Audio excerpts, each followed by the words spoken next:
تو سب سے بڑی پرابلم ہے جو آپ نے کہا کہ یقیناً اس میں کوئی شک نہیں کہ جو مولا کا شبیہ بن جائے عمل سے اور صفات سے تو ظاہر سی بات ہے کہ وہ عذاب تو چھوڑ دیجیے بلکہ جنت النعیم اور فردوس میں اس کا مقام ہوگا. لیکن یہ مرحلہ اتنا آسان بھی نہیں ہے. دیکھیں اسی کی تو ہم تمنا کرتے ہیں نا. جب زیارت وارثہ پڑھتے ہیں تو کیا کہتے ہیں؟ یہی کہتے ہیں نا کہ پروردگار ہمیں ان میں سے قرار دے.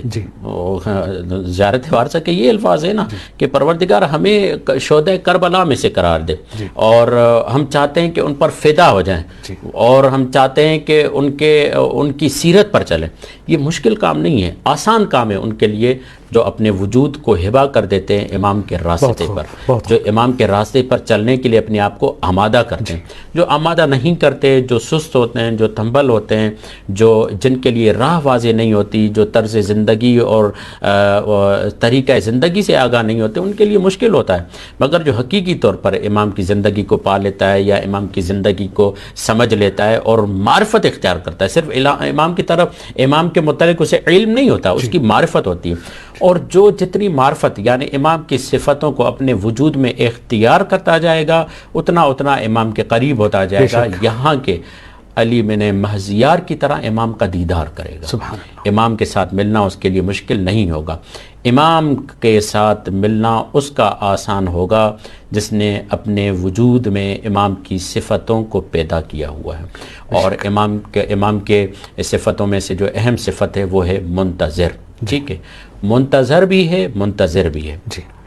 اور یہ قرآن مجید کی جو آیت ہے اسی مطلب کو بیان کر رہے. امن یجیب المضطر اذا دعا ویکشف السوء. ہے کوئی مضطر جو اس کو بلاتا ہے تو پروردگار اس کے اس جو گھٹن میں اور جو تنگی میں اور جو تکلیف میں ہے اس کو دور کرتا ہے.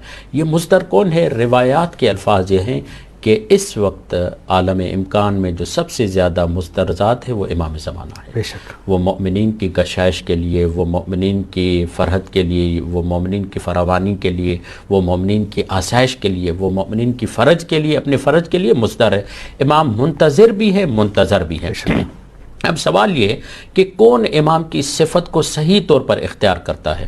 اب جب ہم لفظ انتظار کی بات کرتے ہیں تو بہت سارے لوگ یہ سمجھتے ہیں کہ انتظار یعنی چپ کر کے بیٹھ جانا ہے. دیکھیں دو الفاظ ایسے ہیں جو ساتھ ساتھ میں استعمال ہوتے ہیں، ایک رویت ہے، ایک نظر ہے. رویت یعنی ظاہری اور باطنی چیزوں کو دیکھنا ہوتا ہے. ٹھیک ہے، اسی لیے قرآن مجید میں جب رویت کا لفظ آیا ہے وَنَرَا إِبْرَاهِيمَ مَلَكُوتَ السَّمَاوَاتِ وَالْأَرْضِ تو وہاں رویت سے لفظ نرا آیا ہے.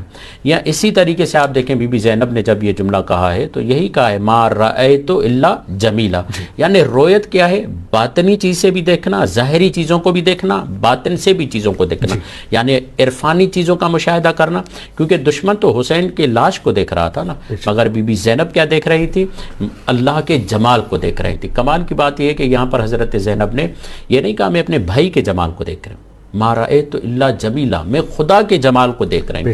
یعنی خدا کا جمال جس ذات سے متجلی ہوتا ہے وہ امام اور امام حسین تھے. ٹھیک ہے، اگر ہم چاہتے ہیں کہ ہم منتظر بنیں اور امام کی صفت کو لیں، منتظر انتظار کرنے والا، منتظر یعنی جس کا انتظار کیا جائے.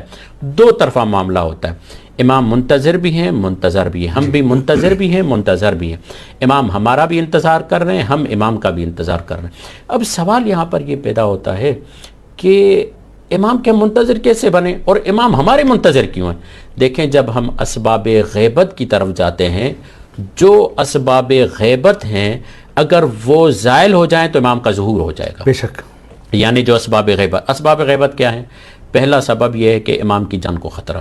ٹھیک. دوسرا سبب کیا ہے؟ اعوان و انصار اور محبین کی کمی. ٹھیک.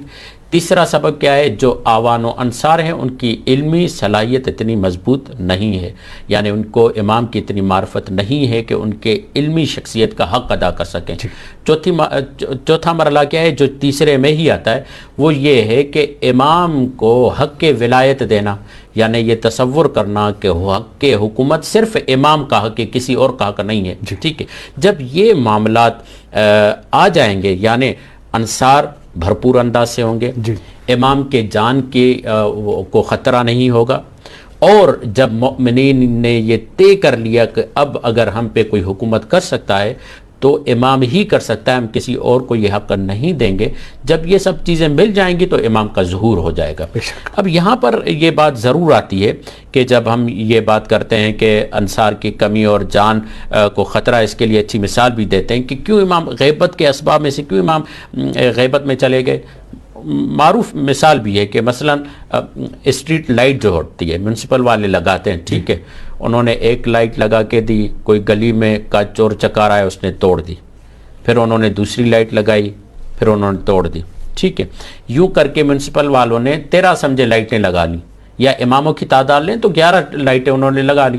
جب 12ویں کی باری آئی تو میونسپل والوں نے یہ شرط لگائی کہ جب تک تم سب لوگ آپس میں متحد ہو کر اس لائٹ کی حفاظت نہیں کرو گے تب تک ہم یہ تمہیں لائٹ نہیں دیں گے، اور ہم تمہارا امتحان لیتے رہیں گے کہ آیا تم اس کے اہل ہو یا نہیں ہو۔ جی اب یہ بار بار امتحان لیتے رہتے ہیں، مگر جب امتحان میں فیل پاتے ہیں تو وہ لائٹ نہیں لگاتے۔